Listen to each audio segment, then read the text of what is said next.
Here Jesus Christus, Abba Vader, Heilige Gees, ons wil vir U dankie sê vir U liefde, vir U genade en vir alles wat U vir ons doen. Here, waar ons vandag 'n kind voor U voete kom neerlê, wat ons kom sê, ons wil hierdie pragtige jong man kom opdra en U wil ons dankie sê vir dit. Dankie dat ons daai geleentheid het nog om dit te mag doen in 'n land wat ons toelaat om dit te doen. Here, maar ons wil ook dankie sê vir 'n pa en 'n ma wat gehoorsaam is om hierdie te kom doen voor U. Here, maar daar is soveel druk in hierdie wêreld op die oomblik oor verskillende goeders en waar ons agterkom Christendom word al hoe meer onderdruk en daar word al hoe meer teen dit gepraat en daar word al hoe meer en dit na een kant toe geskuif. Here, wil ons dankie sê dat ons nog op 'n plek is waar ons dit kan aanbid, waar ons U kan aanbid, Here, en waar ons U naam kan groot maak uit volle bors. Ons wil U dankie sê vir dit. Ons wil vir U dankie sê vir U liefde en ons wil U dankie sê vir U genade. Ons vir al hierdie goeders in U groot naam alleen. Jesus se kinders sê, amen. Dankie julle, ons kan maar sit. Ons het 2 sakramente, groot woord. Ons het 2 goed wat ons in die kerk doen en dit kom van Jesus af. En die eerste sakrament wat ons so elke nou en dan doen is die nagmaal, waar ons nagmaal sit en gebruik en so oor 2 weke van nou af dan verstaan ons hoekom gebruik ons die nagmaal. Dan is ons op pad na Paasfees toe en alles wat daar gebeur het. En dan het ons die doop wat ook ingestel is deur Jesus. Waar hy gedoop is en wat hy gesê het in sy groot gebod wat hy gesê het vir die mense, gaan uit, maak hulle disippels van my en doop hulle in die naam van God die Vader, God die Seun en God die Heilige Gees. En dis wat ons vandag doen. En almal van ons weet wat is die doop, maar ek dink partykeer vergeet ons waaroor gaan dit. En ek wil net sê hoekom daar's ons doop vir verskeie redes, maar die een ding wat belangrik is hoekom doop ons en in wie se naam doop ons en waaroor gaan dit? Want in eerstens as ons sê ons doop in die naam van die Vader, dan doop ons en dit betuig en beseël die Vader aan ons en dat hy 'n ewige genadesverbond met ons sluit en dat hy ons tot sy kinders en erfgename aanneem. Daarom wil hy ons met alle goeie dinge versorg en alle kwaad van ons afhou of dit van ons keer. So sê ons doop in die naam van God die Seun, dan beseël ons die Seun aan ons dat hy met sy bloed al ons sondes afwas en dat hy in die gemeenskap van sy dood van al die opstanding ons inlyf in. So word ons dan van ons sondes verlos en voor God geregverdig gereken. En dan doop ons in die naam van die Heilige Gees. En dit verseker die Heilige Gees ons hierdie sakrament dat hy in ons wil woon en ons tot lidmate van Christus wil heilig. Dit doen hy deur ons eie te maak wat ons in Christus het, naamlik die afwassing van ons sondes en die daaglikse vernuwing van ons lewe, totdat ons uiteindelik volmaak sal wees en as die gemeente van uitverkorenes in die ewige lewe getel gaan word. So dis die rede hoekom ons doop. Ons doop in die naam van God die Vader, God die Seun en God die Heilige Gees. Ek het hierdie week ergens het ek die storie gehoor. En het pas my so mooi hierby aan wat was hierdie ongelooflike goeie akteur wat hulle vereer het. En toe vra hulle vir die ou, hy moet opstaan, maar hy's briljant. En hulle sê toe vir hom, maar hy moet iets voordra. En hy sê, dis reg, maar wat moet ek voordra? En hulle sê toe vir hom, en die een ou skree uit die gehoor uit, Psalm 23. En die akteur begin om Psalm 23, hy sê, ek ken dit van kleintyd af, ek gaan dit vir julle opsê. En hy begin dit dramaties opsê, soos wat 'n akteur doen, van die Here is my herder. Ek sal niks ontbreek nie, en hy het hierdie dramatiese voordrag van Psalm 23. En toe hy dit klaar gesê het, toe vra die akteur, as ek mag vra, wie het gesê, ek moet dit opsê, en daar staan so 'n ou, soos hulle in Engels sê, 'n old priest, steek sy hand op, hy sê, dit was hy. En hy staan op en hy sê vir hom, het jy gesê ek moet dit opsê? Hy sê ja. Hy sê, maar wil jy ons nie 'n guns doen en wil jy dit nie vir ons opsê nie? En die priester staan daar so en hy begin en hy gaan dit nou in Engels doen, net die eerste stukkie, en hy staan daar so en jy kan hoor hoe sy stem begin bewe en waar hy staan en hy sê, the Lord is my shepherd, I shall not want. En hy sê die hele ding op en toe hy klaar is, dus almal in trane. En hulle kyk die ou so en hulle vra vir die akteur na die tyd, jou voordrag was ongelooflik goed gewees, maar die priester se voordrag het ongelooflik baie gevoel gehad. Wat's die verskil? En toe sê hy, dis dood eenvoudig, ek ken die psalm, maar die priester ken die psalmskrywer. Hy ken waaroor dit gaan. En dis waaroor vandag gaan. Ons kan baie maklik, en baie keer doen ons dit met dope, wat ons, en ek het al gehoor wat ons sê, ons gaan die geleentheid hou. Dis nie 'n geleentheid nie, dis 'n doop. Dis nie 'n ding wat ons net aframmel om dit klaar te kry nie. Daar's 'n rede hoekom ons dit doen. Dis 'n rede hoekom ons dit doen tussen hierdie klomp van ons wat hier so is. Die gemeenskap van gelowiges is vir daai rede. Want ons wat hier so sit, ken die herder. Ons ken nie die psalm nie. En ons moet intree vir Louise en vir Dippies gedurende hierdie tyd waar dit baie keer moeilik gaan en waar daar moeilike tye is. En dis hoekom ons altyd sê, maar ons wil ook deel wees van hierdie doop. So dis hoekom ons doop, om deel te kan wees van die opvoeding van elke kind in hierdie gemeente. Julle kan maar vorentoe kom asseblief. OK, jy kan maar daai pragtige jong man bring.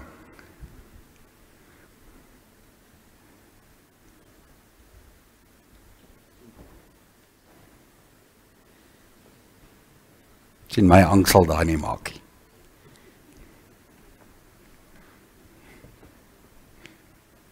nie. Nee, eers vir een van hulle. OK. Julle twee het nou gehoor waaroor gaan die doop, so ek gaan vir julle 3 vrae vra. Ten eerste, bely julle dat hoewel ons kinders as sondaars in hierdie wêreld gekom het en daarom onder die oordeel van God staan, hulle nog steeds in Christus aan God behoort en daarom as lidmate van sy gemeente gedoop moet word. Ten tweedens, bely julle dat die leer van die Ou en Nuwe Testament, wat ook in die artikels van die Christelike geloof bevat is, en in hierdie kerk, soos wat ons dit hier leer, die ware woord van verlossing is. En ten derdens, beloof julle om hierdie kind na die beste van julle vermoë te leer, te onderrig en te laat onderrig, soos wat julle kan. Ons hart op julle antwoord hierop. En dan gemeente, soos ek net nou gevra het, ons is ook verantwoordelik om hierdie jong man te help onderrig. En wat beteken dit?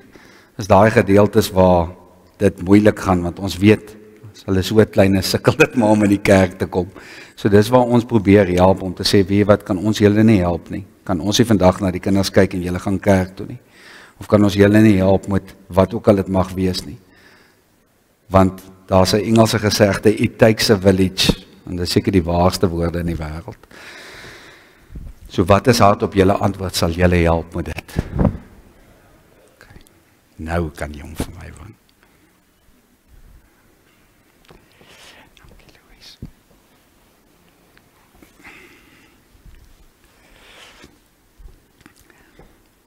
Ek gaan vandag bietjie iets anders te doen as wat mense gewoonlik doen, en julle sal nou verstaan hoekom.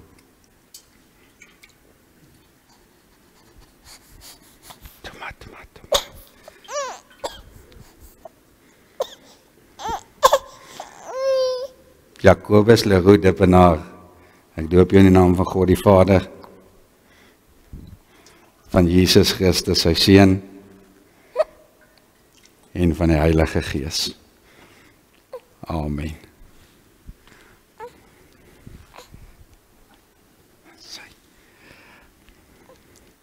Julle nuutste lidmaat, kom ons gee lekker aan 'n klap.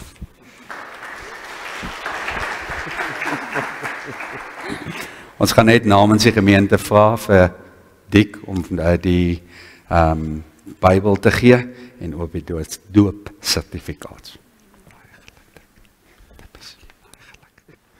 As jy jou Bybel by jou het, wat jy veronderstel is om te hê, kan jy so lank na Matteus 21 toe blaai, nie bel nie. As jy antwoord kry, laat weet my asseblief.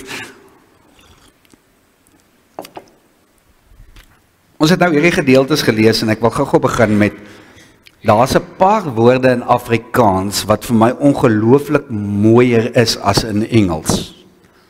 En dis nou maar net vir my persoonlik, is, as ons praat van iets is beeldskoon, dit klink net vir my mooier as beautiful. Ek weet nie hoekom dit het net vir my 'n mooier toon, dis beeldskoon. Of, ons sing 'n liedjie op 'n stadium, hoor hoe die klokke buier, dis vir my ongelooflike mooi woord, daai buier. En dan het ons nou nog gelees van, ons is die uitverkorenes. Dit klink vir my net soveel mooier as the chosen ones. Maar dan is die teenoorgestelde vir my ook waar, daar is ons Engelse woorde wat vir my baie mooier klink en baie meer beskrywend is in Engels as in Afrikaans. En partykeer het ons nie eintlik regtig Afrikaans vir dit nie. En een van dit is the mercy seat. Mercy seat. Weet enigiemand waarvan ek praat? Mercy seat is die gedeelte van die ark, waar die ark van die verbond, waar in die 10 gebooie was. Daar bo op die ark was daar sulke, die woord is serafs, dit beteken maar engele, maar 'n spesifieke engel wat bo op die ark gesit het, en hulle het, die een het aan die een kant gesit met sy vlerke so, en die ander een het aan die ander kant gesit met sy vlerke so. So dan maak dit soos 'n sitplek. En daai mercy seat was gewees in die heiligste van die heilige. So dit het daar gestaan en dit was waar God gewees het gedurende daai tyd toe God nog net in die tempel was. En dis die mercy seat. En dan praat ons van Holy Communion. Nagmaal klink net, Holy Communion klink vir my meer verduidelikend van wat ons doen. En dan Passover, wat ons nou nog gaan praat bietjie oor. En dan Holy Week. Dit is, ek is 'n week te vroeg met hierdie preek, maar ek preek nie volgende week nie, so ek preek nou volgende week se preek hierdie week. Maar julle sal nou verstaan hoekom doen ek dit. So, Holy Week is die week voor Jesus se kruisiging. Daai week wat opgeloop het na Jesus se kruisiging toe, dit staan bekend as Holy Week. So, soos ek gesê het, ek is nou letterlik 'n week te vroeg, want volgende week moet hierdie eers begin het, maar dan preek ek nou nie. So, die Sondag voor Jesus se kruisiging, daai Sondag staan bekend as Palm Sondag. En die rede vir dit is, daar was 'n klomp van die mense wat met palms gestaan het en gewaai het waar Jesus ingekom het in Jerusalem. En ons sal nou die hele tyd mooi verduidelik van wat daar aangaan en hoekom dit so is en so aan. So ek wil net hê julle moet net dit verstaan waar al die goeders nou mooi by mekaar inpas. Nou hierdie jaar is dit van die 13de April tot die 20ste April is Holy Week. Dis die gedeelte waar hierdie oorwinningsintog van Jesus was, waar hy op 'n kruis van 'n donkie, met ander woorde bo op 'n donkie se rug, het hy ingery in Jerusalem. Nou ek weet nie of julle dit al ooit gesien het of iemand dit al vir julle uitgewys het nie, maar op elke liewe donkie se rug is daar 'n kruis. As jy dit nog nie gesien het, jy gaan kyk foto's enige plek op die internet, as dit 'n donkie is op sy rug, sit daar 'n kruis. Daar's 'n liedjie wat die kleintjies sing op elke donkie rug is daar 'n kruis. So dis waar dit vandaan kom. Daar's 'n kruis op elke donkie rug. So en dit gaan rondom die hele ding van Jesus wat in Jerusalem ingaan. Hoe dit beplan is deur God, weet ek nie, maar dis presies wat dit is. Elke donkie het 'n kruis op sy rug. Nou hierdie gedeelte dit gaan oor Passover. Nou daar is nie 'n mooi Afrikaanse woord vir dit nie, so ek gaan die woord Passover gebruik en julle sal nou verstaan hoekom. Passover gaan oor, okay, nou moet ons gou teruggaan. Daar was 'n klomp van hierdie Jode wat elke nou en dan, een keer 'n jaar het hulle opgegaan Jerusalem toe. En dan was dit gedurende hierdie week wat Jesus ingegaan het binne in Jerusalem. Maar daai gedeelte het bekend gestaan as Passover. Hulle was op pad gewees om die laaste maaltyd te eet wat hulle geëet het, maar daar was 'n rede vir dit. Want ons doen baie, het julle agterkom baie, hoeveel keer doen ons goeders en ons weet nie presies waaroor gaan dit nie en hoekom doen ons dit soos ons dit doen nie. So, en ek het nou net bietjie, ek wil vandag vir julle net bietjie meer inligting gee rondom hoekom dinge gebeur het soos wat dit gebeur het. Hoopelik weet jy dit en dan verfris ek net jou geheue daar rondom. So hierdie Jode was almal in Egipte mos vasgevang. Hulle was verkeerd gedoen in die oë van God die hele tyd. Ons lees in die Bybel, en die kinders van Israel het weer gesondig en weer gesondig en weer gesondig, en dan op 'n stadium word hulle weggevoer, dan gaan hulle Egipte toe, en hulle word daar as slawe gehou vir bitter lank, 400 tot 600 jaar. Baie lank wat hulle daar in captivity is, wat hulle vasgevang is daarso, en wat hulle werk as slawe. Hulle word onderdruk deur hierdie mense, en hulle word ongelooflik sleg behandel. Maar hier's die probleem met enige so iets. Dink gou by jouself, julle ken mense wat oor see is, wat geïmmigreer het, of wat daar bly of wat ook al. Hier's die probleem van enige so tipe ding. En ek praat nie eers van honderde jare nie, ek praat van 'n generasie, en 'n generasie is 10 tot 15 jaar. As jy oorgaan na 'n ander plek toe, dan se 2 of 3 generasies, dan sterf jou verlede uit. Want sê nou maar, ons is Afrikaans, ek en Sharon gaan oor see, en ons kinders is Afrikaans. Maar hulle gaan, en ons gaan sê nou maar Amerika toe, dan trou hulle met Amerikaners. So wat gebeur? Ergens langs die pad is dit Afrikaans en Engels in die huisgesin. Net 'n rukkie daarna, daai klomp wat uit daai gesin uitkom, trou weer met Amerikaners. Dan is dit Engels. Dan is jou hele geskiedenis weg. So dink by jouself, as jy 400 jaar in 'n vreemde land is, dan is jy besig om jou hele geskiedenis is uitgewis. Jy het geen idee wat aangaan rondom jou nie, jy weet nie waaroor dit gaan nie, en nou sit Moses met hierdie probleem, met hierdie klomp hierdie Egiptenare wat op hulle hierdie goed afdruk, en hy moet hulle probeer om hulle getrou te hou aan God, want die Egiptenare het ongelooflik baie gode gehad wat hulle aanbid het. So wat gebeur nou is, op 'n stadium dan sê Moses vir hulle, vir die Farao, wat sy halfbroer was op daai stadium, gaan hy na hom toe en dan sê hy vir hom, jy moet my mense laat gaan. En dan sê hy gaan nie. Dan sê hy vir hom, ek waarsku vir jou, jy moet my mense laat gaan, want die gaan 'n slegte ding oor hierdie land kom as jy hulle nie laat gaan nie. En dan luister hy nie, en dan weet ons mos nou die 10 plaae wat kom. Dan is dit al die plaae wat kom, en dan die laaste plaag wat gebeur, is die dood van die eersgeborenes. En in my kop het ek altyd hierdie ding gehad van eersgeborenes is daai kleintjies. Maar eersgeborene is almal wat eerstegebore is. Met ander woorde, jou oudste kind het gesterf. En dit was die seuns. En dit was al die vee gewees. Sy eersgeborenes het ook gesterf. So, en wat Moses vir sy mense gaan sê het, hy sê vir hulle, julle moet gaan, ons gaan nou praat oor die hele ding van die lam, julle gaan haal 'n lam, julle slag die lam en julle vat die bloed en julle smeer dit aan die deurkosyne. Met ander woorde, as dit die deur is, smeer jy dit aan die kant, aan die bokant en aan die onderkant. So aan die kante en bo, smeer jy die bloed van die lam. En dan, daai aand om middernag, sou die dood gekom het en al die eersgeborenes kom haal het. Behalwe die wat beskerm is deur die bloed. It passed over the doors. Pass over. So dis hoekom hulle hierdie gehou het. Hulle het hierdie fees gehou jaarliks, wat die Jode bymekaar gekom het, en dan het hulle herdenk hoe God se genade hulle gered het. Met ander woorde, God het gepaas oor die huise van die Israeliete, wat sy huise, sy kusyne met bloed gesmeer was, het hy verbygegaan en het al die ander goeders doodgemaak. So hulle was daar, dis in Jerusalem, om dit te vier. So wat vier hulle in Jerusalem? Dit eindig met die Passover ete, wat hulle aan die einde eet, die offer van die lam en die genade van ons God. Dis wat hulle gaan vier.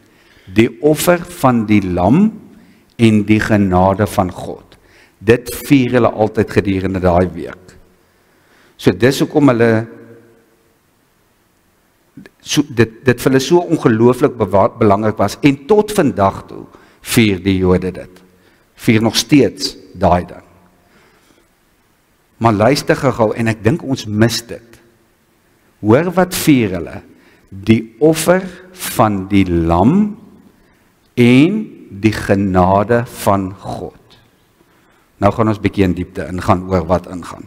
In Exodus 12, jy kan dit gaan lees by die huis, dan is daar hierdie verduideliking waar daar gesê word presies hoe moet hierdie lammers lyk. Want hierdie lammers moet daar so aankom, hulle moet vlekloos wees. Met ander woorde, hulle moenie merke op hulle vel hê nie. Dis wat vlekloos lyk. Dis letterlik spierwit lammertjies.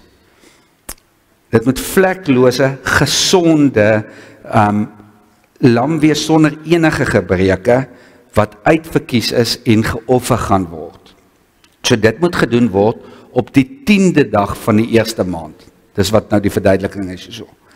En dan, wat hulle doen is, hulle gaan haal daai lam. Nou, hoor nou hoe ongelooflik mooi is hierdie. So, die lam bly eintlik 5 dae by jou, want dis die eerste dag en dan bly hy vir 4 dae by jou.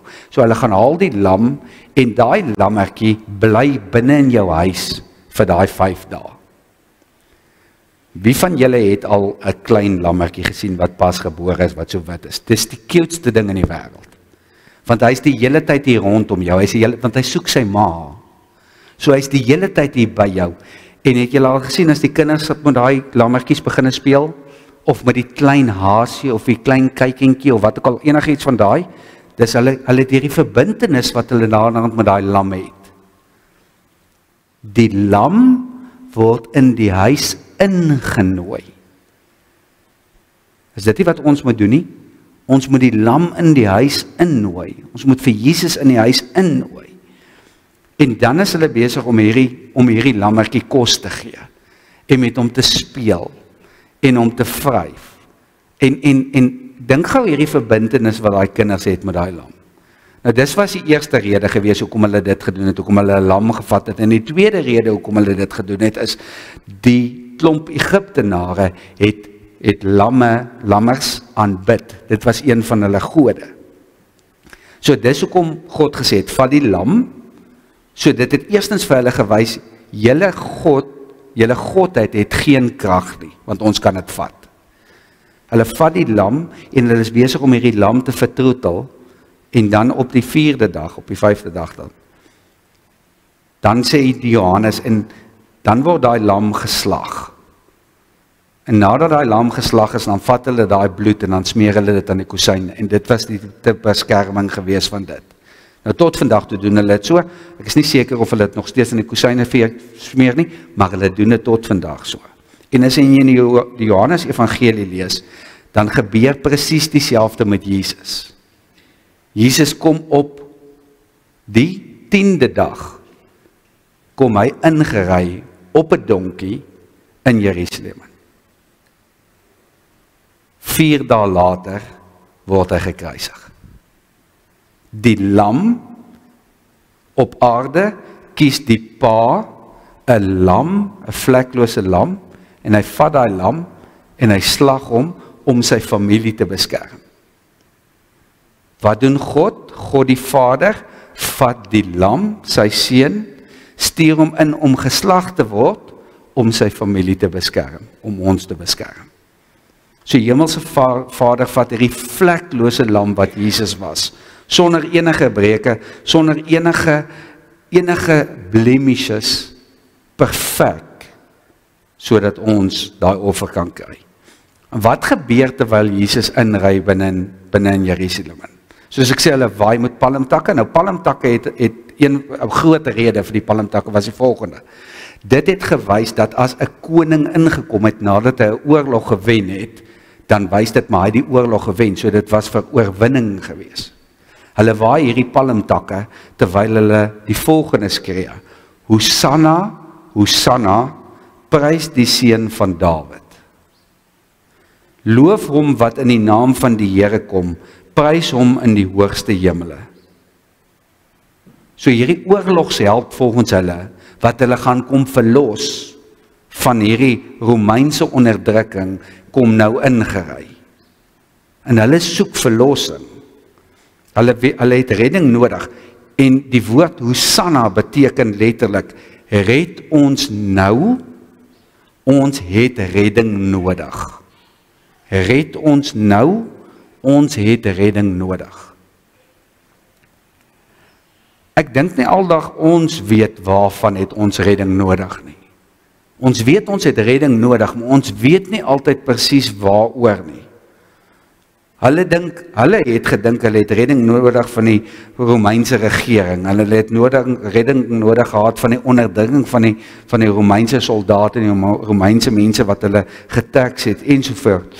Maar eintlik het hulle spirituele redding nodig gehad, want hulle moet uit hierdie land uitkom.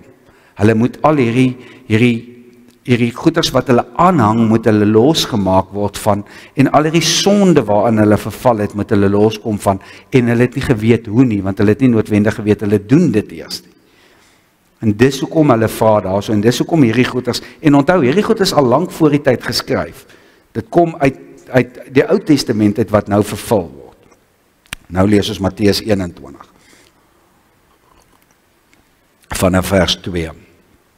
En Jesus het vir hulle gesê, gaan na die dorpie toe, daar reg voor julle.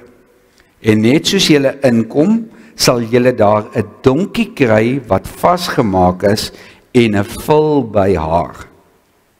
Maak haar los en bring hulle vir my.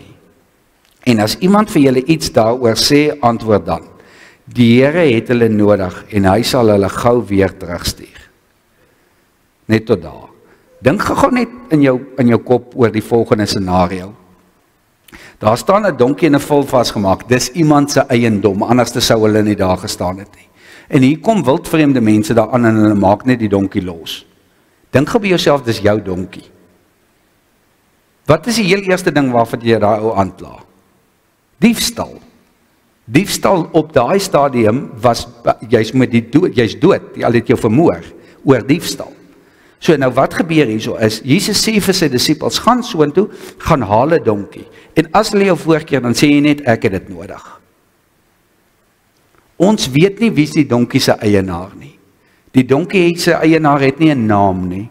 Hy speel geen rol in hierdie ding nie, maar hy speel die grootste rol van die grootste storie wat nog ooit geskryf is. Want sonder hom kan die profesie nie vervul word nie. Sonder hom kon die redder nie ingery gekom het op 'n donkie nie. Sonder hom kon niks van hierdie goeders gebeur het nie. En wat het hy gedoen? Wat het hierdie donkie eienaar eintlik gedoen? Niks. Al wat hy gedoen het, was hy het gesê, dis reg, vat die donkie. Nou, hoe dit gebeur het, weet ons nie. Die Bybel sê nie vir ons nie, of hy nou 'n visioen gehad het, en of God vir hom gesê het, dit gaan gebeur, ons weet dit nie. Al wat ons net weet, is die donkie het daar aangekom, met ander woorde, hy het vir hulle gesê, dis reg. So iets so eenvoudig, soos 'n donkie is gebruik deur God, om 'n ongelooflike goeie goed mee te doen. Hierdie onbekende, onbenoemde persoon word deel van die grootste storie ooit. En ek het vir julle net 2 goed vandag, rondom die grootmaak van julle kinders. En vir almal van ons hierso. Dis net 2, en hier is die eerste ene. Als omdat hy 'n vrygewige hart gehad het.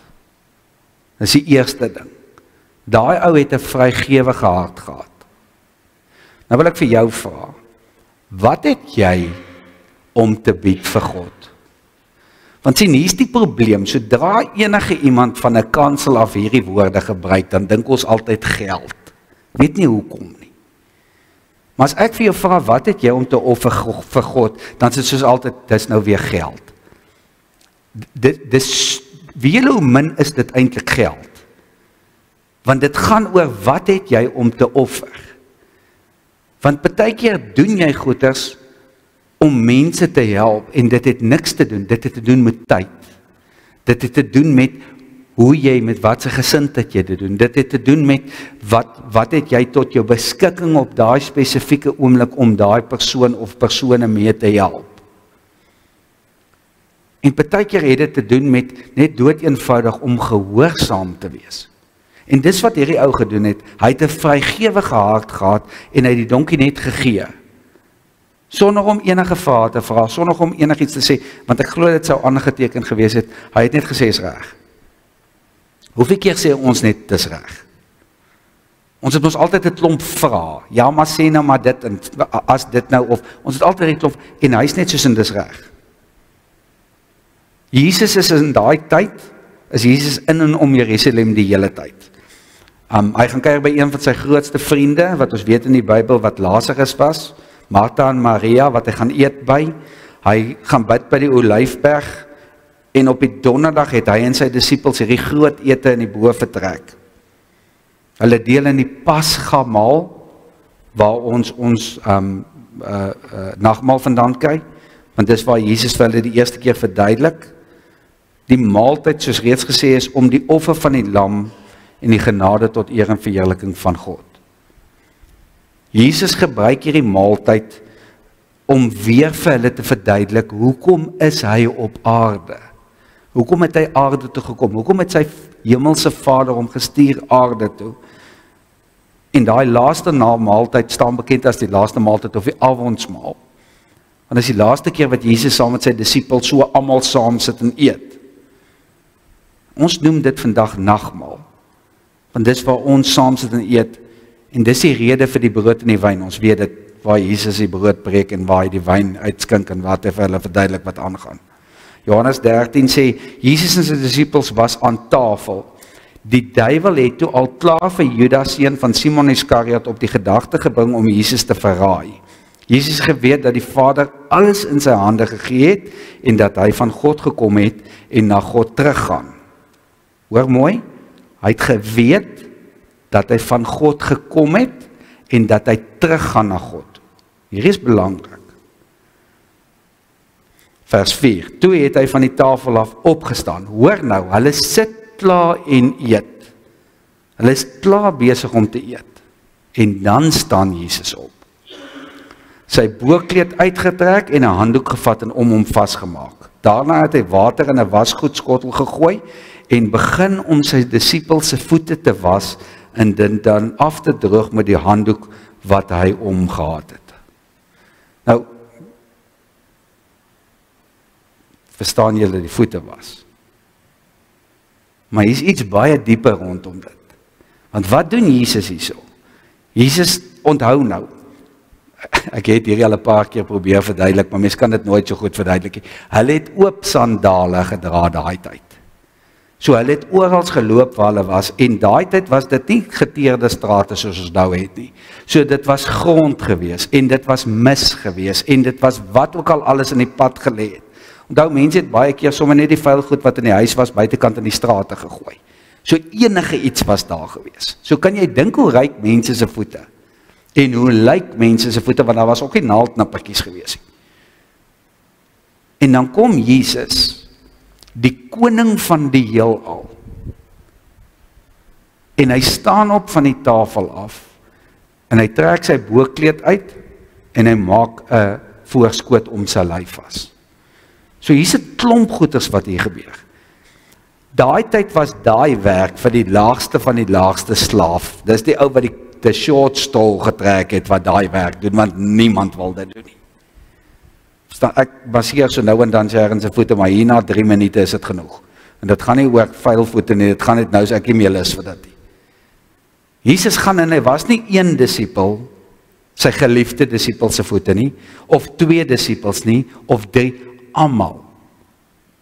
Elke liewe disipel wat daar sit, die koning van die heelal, verlaag vir hom tot die laagste slaaf wat daar is, om voete te was.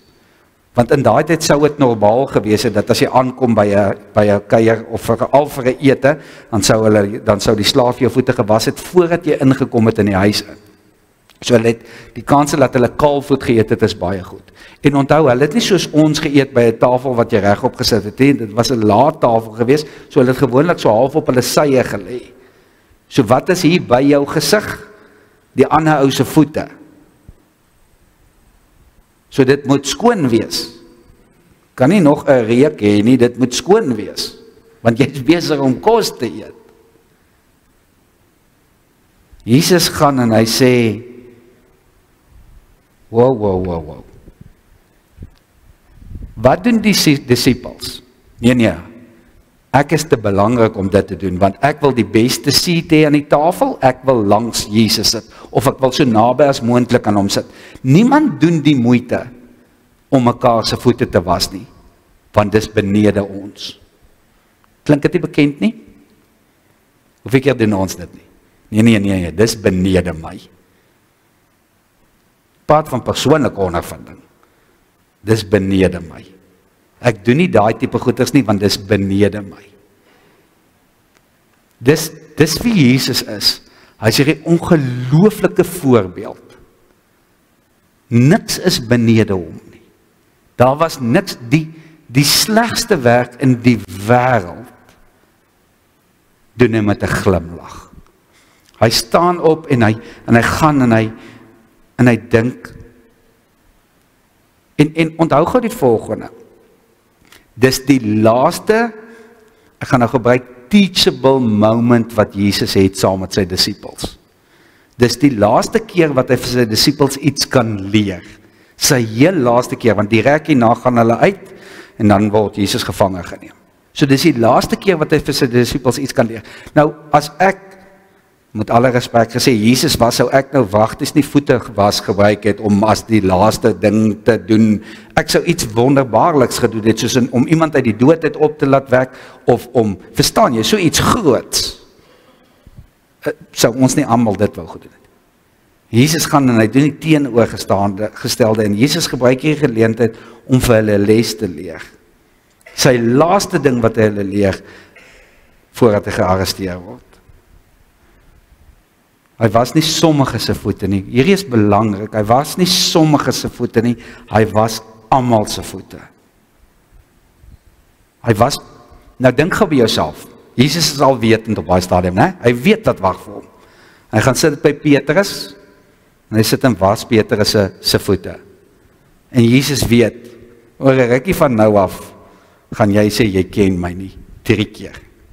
Oor 'n rukkie van nou af gaan jy my abandon.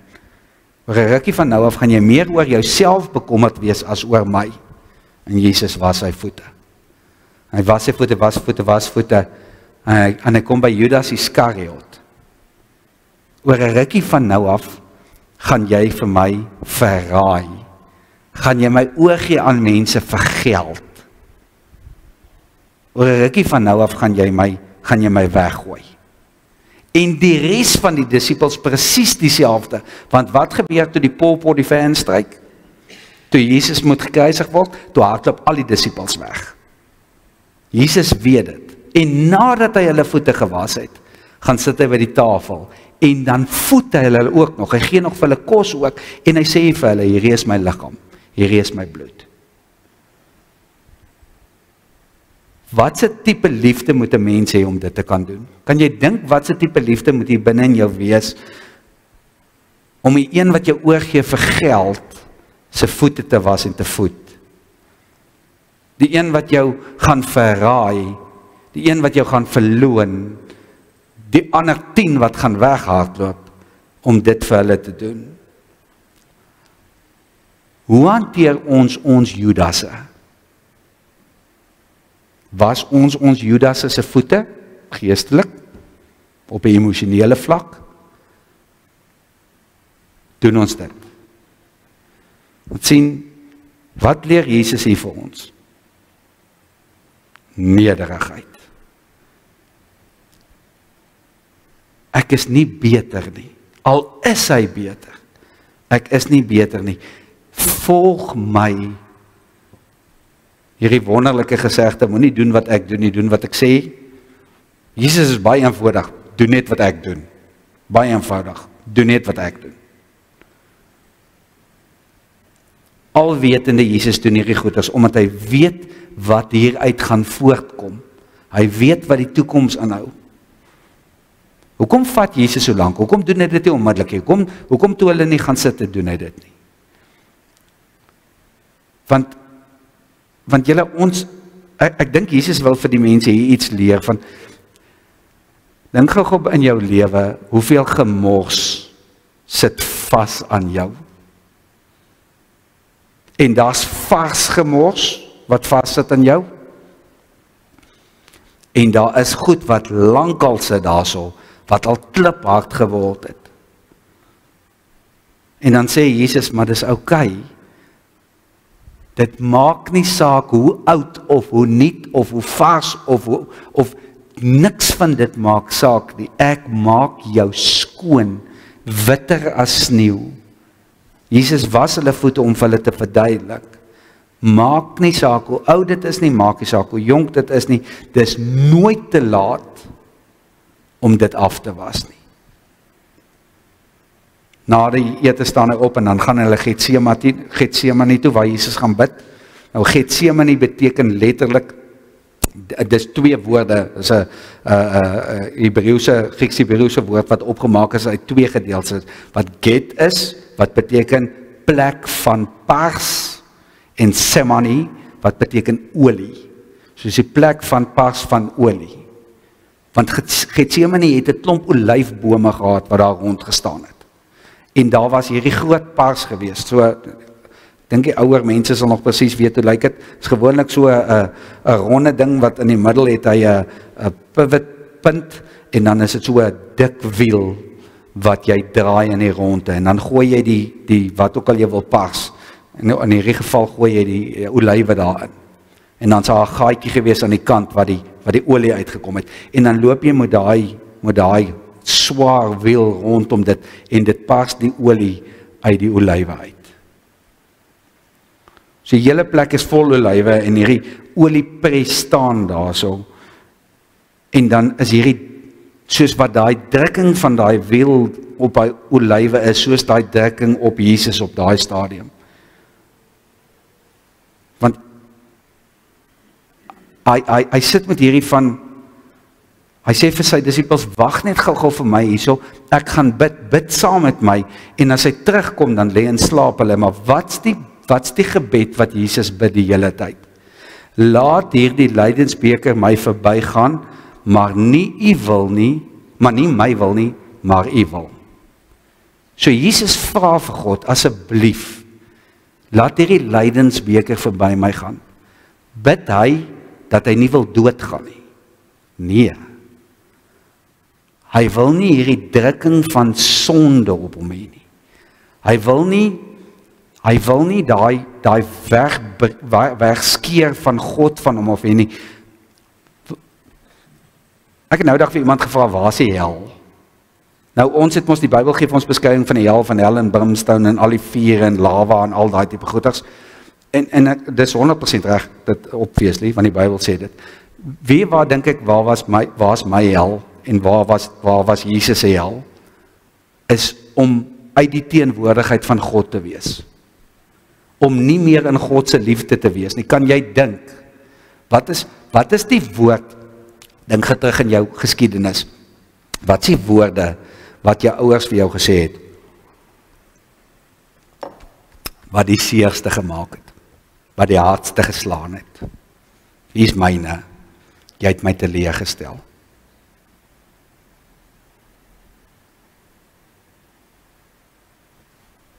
Jy het my teleurgestel. Nie dat hulle dit gesê het nie, jy's onnosel, jy's simpel, jy's dit en jy's dat, niks van daai goed nie. Jy het my teleurgestel.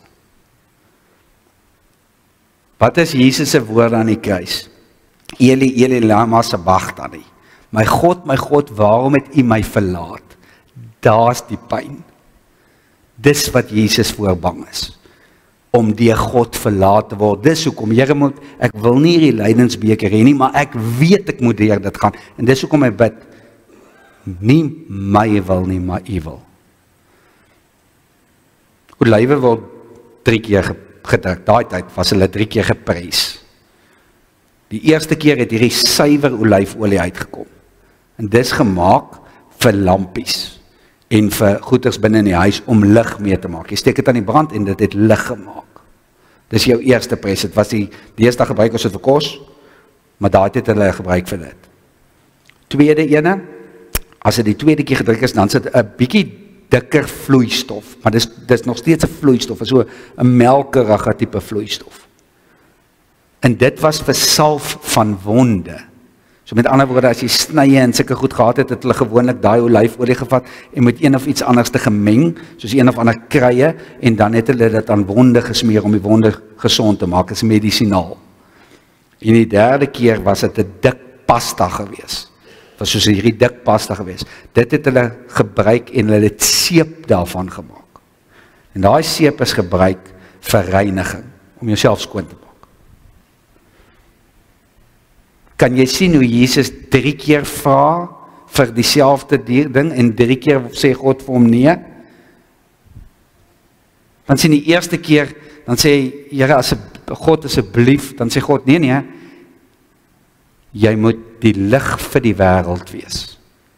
Jy's die lig vir die wêreld, jy moet vir die mense daar buite kan dit gee, dat hulle die lig vir die wêreld kan wees, die eerste drukking. Die tweede drukking is nee, jy het gekom vir genesing. Die Bybel het in die Engelse vertaling het hierdie ongelooflike mooi gedeelte sê, by his stripes we are healed. Het gaan oor die geestelik. By his stripes we are healed. Met ander woorde, ons sal heel gemaak word deur dit. En dan die derde keer is, ons word gereinig. Daai gemors wat op ons is, word afgewas. Ons sal reinig wees, ons sal skoon wees van sonde.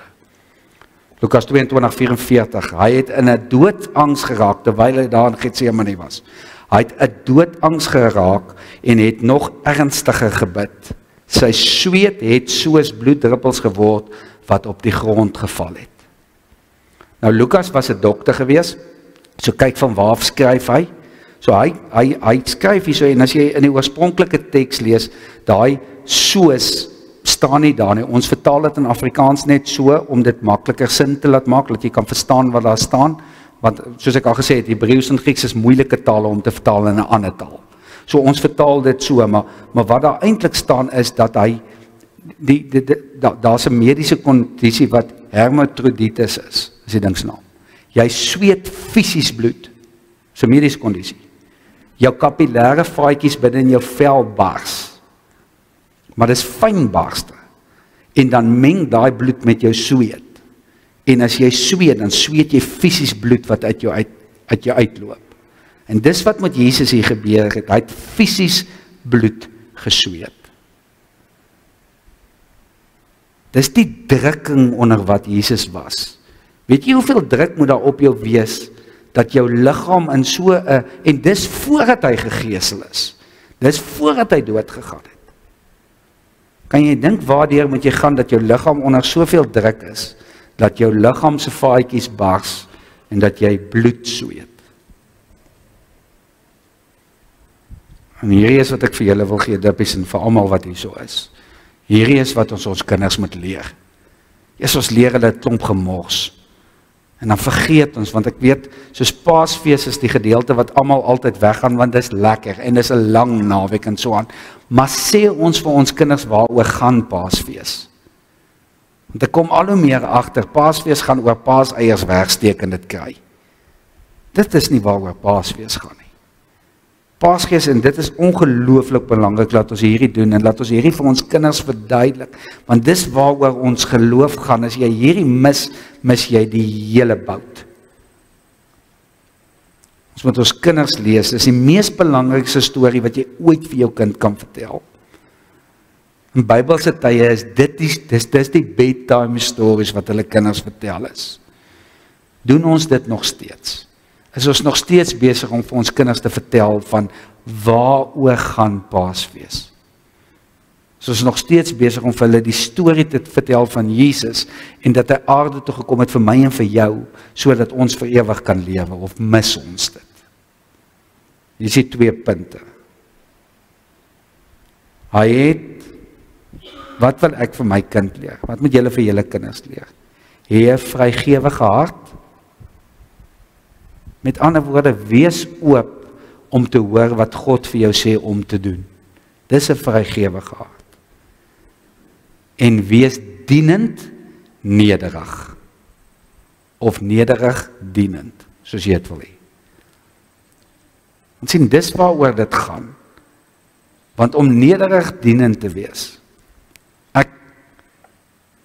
daar bestaan nie so 'n ding, soos iemand wat deur die windbol is, en selfvoldaan is, en 'n Christen is nie. Daai twee pas net nie by mekaar nie, dis onmoontlik. Want hoe kan jy dit wees? Hoe kan jy dink jy's beter as iemand anders en sê jy's 'n Christen, want selfs Jesus het dit nie gedoen nie. Jesus het 'n vrygewige hart gehad. En hy was nederig dienend gewees. En daai twee goeders moet ons kinders leer. Daagliks. Daagliks moet ons vir ons kinders vertel. En veral hierdie gedeelte wat nou opkom vir Pinkster. Vir Paasfees, ekskuus.